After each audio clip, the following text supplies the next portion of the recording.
Running an empire takes wisdom, patience, and ideally someone old enough to grow a beard.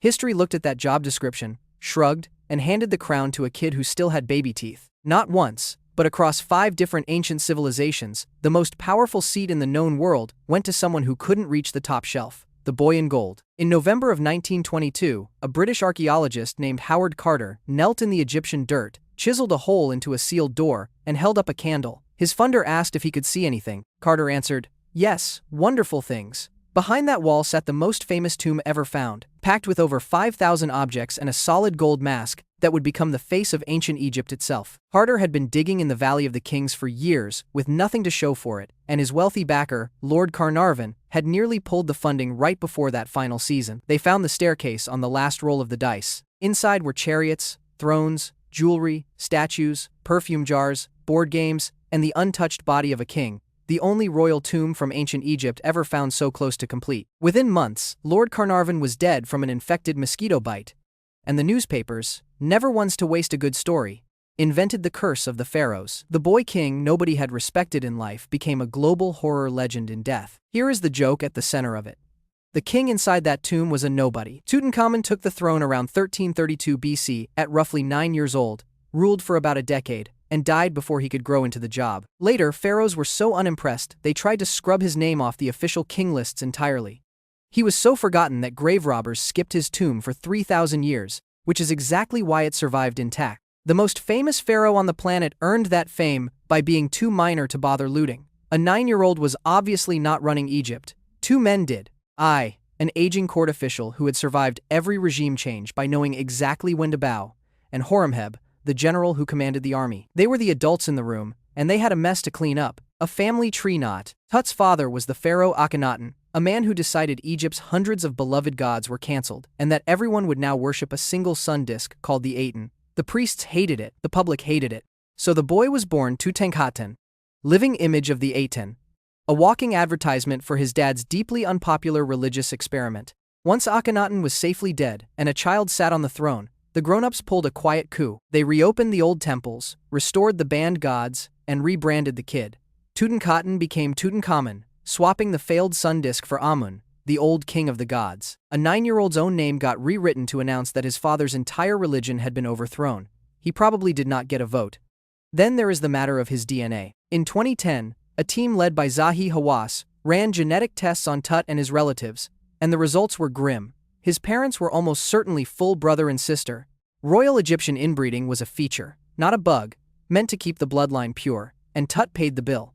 He had a cleft palate, a club foot, and a bone disease, slowly destroying his left foot. He was not the golden athlete on that famous mask. Investigators counted around 130 walking canes in his tomb, and he likely needed every one of them just to stay upright. His burial was strange even by pharaoh standards, and it all points to a rushed, panicked send-off. The tomb was tiny, the kind you would expect for a minor noble rather than a king, which suggests he died suddenly with no royal tomb anywhere near ready. The paint on the walls was still drying when they sealed the door. Strangest of all, his body was a chemical disaster. The embalmers doused him in so much oil and resin that a slow reaction actually charred the mummy inside its own coffin, effectively cooking it in the dark, and he was buried with no heart at all, which for an Egyptian was close to unthinkable, since you needed your heart to be weighed against a feather in the afterlife. One Egyptologist argues this was deliberate, dressing the dead boy up as the resurrection god Osiris to slam the door forever on his father's failed sun disk faith. How he died is still an argument. The old theory was murder, a blow to the back of the skull, but that idea has been thrown out. The leading explanation now blends a badly broken leg that never healed with a vicious malaria infection. His frail body simply could not survive. Chariots were stacked inside his tomb, and one popular idea has the boy crashing one and shattering that leg. Though even that is mostly educated guesswork. He was about 18. He left no heir. His wife, who was also his half-sister, buried 2 tiny mummified daughters with him, both stillborn. One had died at around 5 or 6 months along, the other at nearly full term, sealed into 2 coffins barely bigger than a shoebox and tucked beside their father for eternity. The dynasty died in that tomb, and then his widow did something no Egyptian queen had ever done. She wrote a desperate letter to the king of the Hittites, Egypt's great rival, begging him to send one of his own sons to marry her and become pharaoh, because she refused to wed a servant. The stunned Hittite king eventually agreed and sent a prince. The prince was killed before he reached Egypt. Historians still argue over who arranged that little roadblock, and the general Horemheb, who conveniently ended up wearing the crown himself, has never quite shaken the suspicion. Rome's teenage sun priest. Rome liked to pretend it was governed by stern, wise old men in togas. For a stretch of the 3rd century, it was governed by teenagers, and the teenagers were a problem. This was Rome's century of pure dysfunction. In one 50-year stretch, the empire burned through more than 20 emperors, most of them assassinated, and in that endless scramble for the purple, being young and easy to control quietly became a selling point rather than a disqualifier. Start with Elagabalus, who became emperor in 218 AD, at the ripe age of 14. He was a Syrian boy whose actual job, before Rome came calling, was hereditary priest of a sun god named Elagabal, worshipped in the form of a large black cone-shaped rock. He did not climb to power. His grandmother, Julia Maesa, shoved him there. She spread a rumor that the boy was the secret son of the popular dead emperor Caracalla, bought off the army, and watched her 14-year-old grandson get declared ruler of the known world. She and his mother then ran the empire from behind him. His mother even sat in on the Senate, which had basically never happened. What the boy did with his borrowed power, according to ancient writers, was pure chaos. He hauled his black rock to Rome and declared it outranked Jupiter, the chief Roman god. He married a Vestal virgin, a priestess sworn to lifelong chastity, which was not just scandalous but technically a death penalty crime. He built a gaudy new temple for his rock on Rome's most sacred hill, hauled the city's holiest relics inside, and staged a public wedding between his sun god and a Roman goddess, essentially marrying off the entire state religion to a meteorite. Behind the spectacle, his grandmother collected a title no woman had ever held, something close to Mother of the Senate, and the women of his family quietly ran the actual government while the teenager played dress-up high priest. Roman historians went further, claiming he wore makeup, asked to be called a lady, and offered a fortune to any doctor who could surgically make him a woman. A fair warning on all of that. Our main sources for Elagabalus despised him, and one of them, the Historia Augusta, sits closer to a supermarket tabloid than a history book, famous for inventing things wholesale. So the rose petals he supposedly dumped on dinner guests until they suffocated, the pet lions, the wilder stories, treat them as what his enemies claimed, not gospel. What is solid is grim enough. When the boy became a liability, his own grandmother coldly switched her support to his cousin. In 222 AD, the Praetorian Guard murdered Elagabalus and his mother together, cut off their heads, dragged the bodies through the streets of Rome, and threw them in the Tiber. He was 18. The empire's little Augustus. Elagabalus was not a one-off. Just 16 years later, Rome handed the whole empire to Gordian III, who was 13. He landed there almost by accident. His grandfather and uncle, both confusingly also named Gordian, had launched a brief revolt and gotten themselves killed within weeks, and the panicking Senate scraped the bottom of the family barrel until it came up with a 13-year-old boy. He was the youngest person ever to rule Rome alone, which in practice meant his father-in-law ran everything while the boy held the title. Gordian died at about 19 on a campaign against Persia, and even his death is disputed. Roman sources say his own soldiers, nudged by his ambitious successor, murdered him. The Persian king carved an inscription bragging that he killed Gordian in open battle. Either way, another teenager went into the meat grinder of empire and did not come back. The grimmest punchline waited for the very end of Western Rome. In 475 AD, a general named Orestes seized control and made his own son emperor. The boy was around 15, and his name was almost too perfect. Romulus Augustus. Rome's first king had been Romulus. Rome's first emperor had been Augustus. The empire that began with those two names ended on a child carrying both of them, mockingly nicknamed Augustulus, Little Augustus. A year later, a Germanic general named Odoacer strolled in, deposed the boy, and simply declined to appoint anyone to replace him. That was it. The Western Roman Empire ended not with a final glorious battle but with a 16-year-old being told to go home. The eastern half of the empire never even bothered to recognize the boy in the first place. Oddly, he got a happy ending, pensioned off to a comfortable villa in the countryside, while the empire he technically led quietly ceased to exist around him. The last man to wear the title of Western Roman Emperor was a teenager nobody important took seriously, and history let him keep his pension and his head, the 100-day emperor. If Rome handed power to teenagers, ancient China looked at that and said, "Hold our rice wine." The Eastern Han dynasty crowned a baby who was, give or take, 100 days old. His name was Emperor Shang, and in 106 AD, he became the youngest emperor in all of Chinese history. A record he still holds because there is not exactly fierce competition for crowned before you can hold up your own head. He did not last. He died before his first birthday. Obviously, a 3-month-old does not issue royal decrees, so the actual ruler was the Empress Dowager Deng Sui. And here is a twist the history books rarely highlight. She was excellent. She steered the empire through floods, famine, and rebellion for 16 years, slashed wasteful court spending, founded a school that educated women alongside men, and even refused to hand her own brothers the cushy jobs they kept begging for. She bankrolled China's most famous female historian, Ban Zhao, and championed the strange new technology of paper inside the palace. Not every adult lurking behind a baby's throne was a villain. Some were just far better at the actual job than the babies were ever going to be.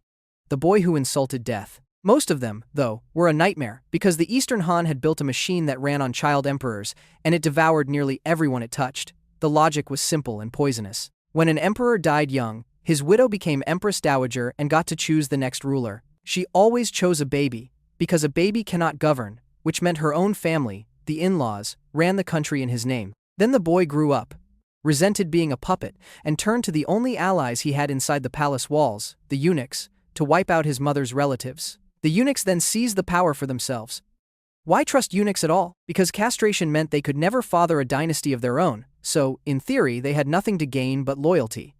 In practice, they grew every bit as greedy as the in-laws they replaced. The emperor died young, a fresh baby took the throne, and the whole bloody wheel spun again. It turned for over a century. The wheel first started spinning in 88 AD, with a 9-year-old called Emperor He. His mother's clan ran everything, until the boy grew up, teamed with a palace eunuch, and crushed them. That eunuch became the first of his kind ever made a nobleman, and every ambitious eunuch for the next 100 years took careful notes. One spin produced Emperor Ji, crowned at 7. By every account, the boy was too clever for his own survival. The empire was really run by a brutal warlord named Liang Ji, and one day at court the child looked straight at him and called him an arrogant general. To his face, Liang Ji did not appreciate the review. He had the 8-year-old's food poisoned.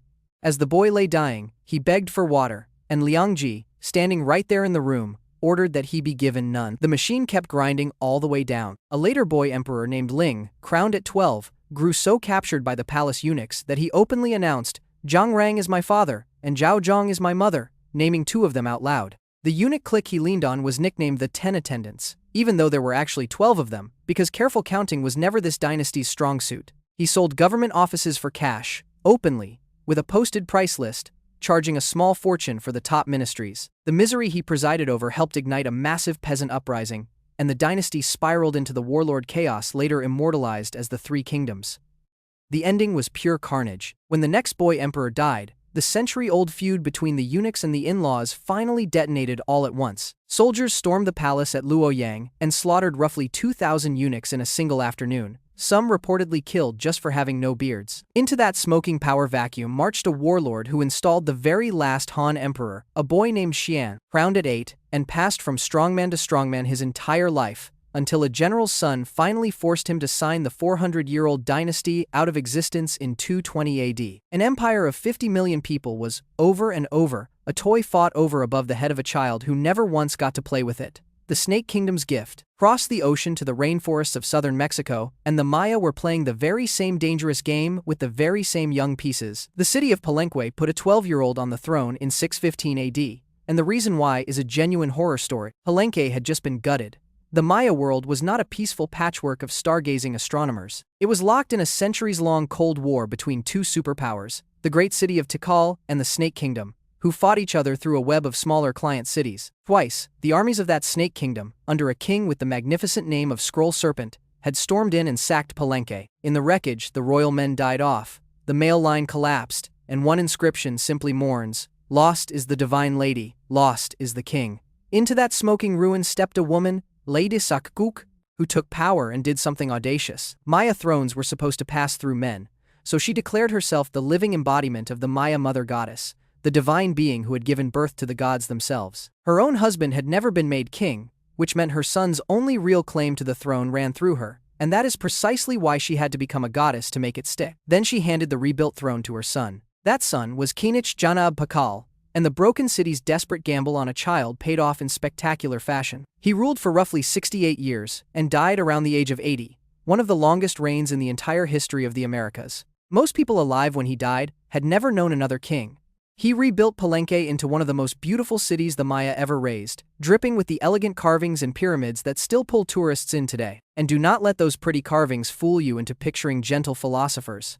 Classic Maya kingship ran on blood, very often the king's own. To feed the gods and keep the cosmos turning, rulers pierced their own bodies with stingray spines and razors of volcanic glass, men through the genitals, women through the tongue, then dragged thorn-studded ropes through the wounds, and caught the blood on strips of paper to burn. War between cities was fought to capture rival kings alive, strip them naked, parade them, and behead them as the ultimate offering. One king of Copan was snatched by a smaller city he had been bullying and lost his head about 18 days later. Pakal was not even the youngest one thrown into this world. At the city of Naranjo, a boy took the throne at roughly 5, while his warrior mother, Lady Six Sky, won battles in his name and stood on bound captives in stone. Handing a 12-year-old the crown here was not a gentle retirement plan. The astronaut that wasn't. And then there is his coffin lid, which became one of the most misunderstood objects in human history.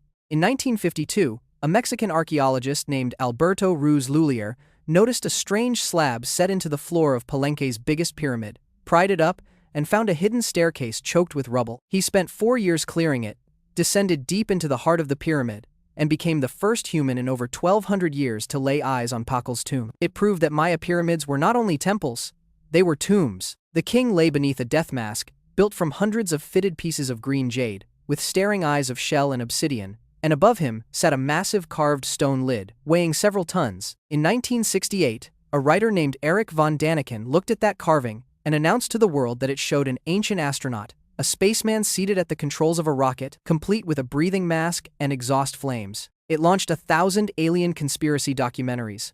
It is also completely wrong.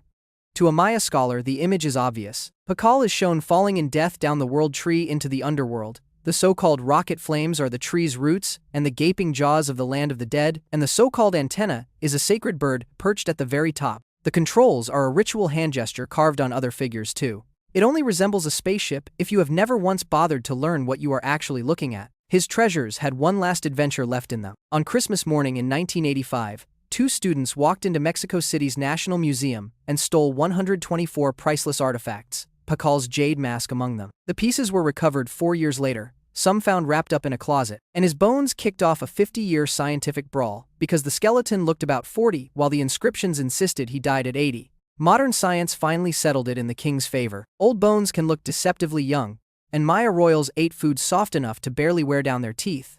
The boy who took that ruined throne really did rule into deep old age, crowned before birth. All of which brings us to the king who outchilded every other ruler on this list, because he may be the only monarch in history crowned before he was even born. In 309 AD, the Persian king of the mighty Sasanian Empire died, leaving a tangle of heirs. The nobles, who badly wanted a ruler they could control, solved that problem with breathtaking ruthlessness. They executed one prince, blinded another, and locked up a third, who later escaped and defected to Rome of all places. That cleared the way for the one heir who could not possibly argue back, a baby still in the womb of a pregnant queen. Legend says the nobles brought out the royal crown and laid it directly on her belly, proclaiming the unborn child the King of Kings. Now, historians roll their eyes at the literal version, and fairly so. You cannot crown a specific boy before you even know the baby is a boy. But strip away the fairy tale and the real story barely calms down. They did crown him as a newborn infant, and for the next 16 years, a baby technically ruled one of the 2 superpowers on Earth. While the nobles ran wild and Arab raiders looted the Persian heartland, comfortable in the knowledge that the King of Kings was busy learning to walk. Then the baby grew up, and Shapur II turned out to be an absolute catastrophe for everyone who had ever underestimated him. He spent his adult reign hunting down the Arab tribes who had raided during his childhood, and earned a nickname that doubled as a warning, the shoulder piercer, for the way he had his captured prisoners' shoulders pierced and roped together. He waged war on Rome for decades, fighting over the same contested frontier cities again and again. He laid siege to the great fortress town of Nisibis 3 separate times and got thrown back every time, which tells you these wars were long, grinding, and rarely glamorous. He also turned on his own subjects, and the reason is a brutal little piece of irony. When the Roman Emperor Constantine converted to Christianity, the Christians living inside Persia suddenly looked like spies loyal to the enemy across the border. Shapur slapped a double tax on them to help fund his Roman war, and when their leader flatly refused to collect it, the killing began. Ancient writers counted the dead in the tens of thousands. Modern historians put it in the low thousands. But either way, Persian Christians were crushed for the crime of sharing a religion with Rome. The Sasanian Empire he ruled was no minor kingdom. It was the last great Persian empire before Islam, a Zoroastrian fire-worshipping superpower that stood as Rome's only true equal for 4 centuries. In 363 AD, the Roman Emperor Julian invaded that empire with 65,000 men, marched all the way to the Persian capital expecting a quick triumph and a puppet king of his own, and then watched the whole campaign fall apart. Julian was killed by a spear, His starving successor signed a humiliating treaty that handed Persia huge stretches of territory, and 65 years of Roman gains evaporated in a single afternoon. A Roman emperor died on Persian soil because his empire had once made the mistake of dismissing a Persian baby. Shapur was not only a destroyer, either. He marched captured Roman soldiers deep into his empire and put them to work razing and rebuilding entire cities, and threw up a long wall across the desert frontier to lock out the same Arab raiders who had robbed him blind as a child. Shapur II ruled for 70 years, one of the longest reigns of any monarch who has ever lived. By the logic of that crown resting on his mother's belly, he was king for every single day of his life, and never spent 1 second of it as an ordinary person. 5 civilizations, 5 children handed the keys to the world. 4 of them were lucky just to survive it. The 5th was crowned before his first heartbeat, and then spent the next 70 years making very sure that nobody ever laughed about it.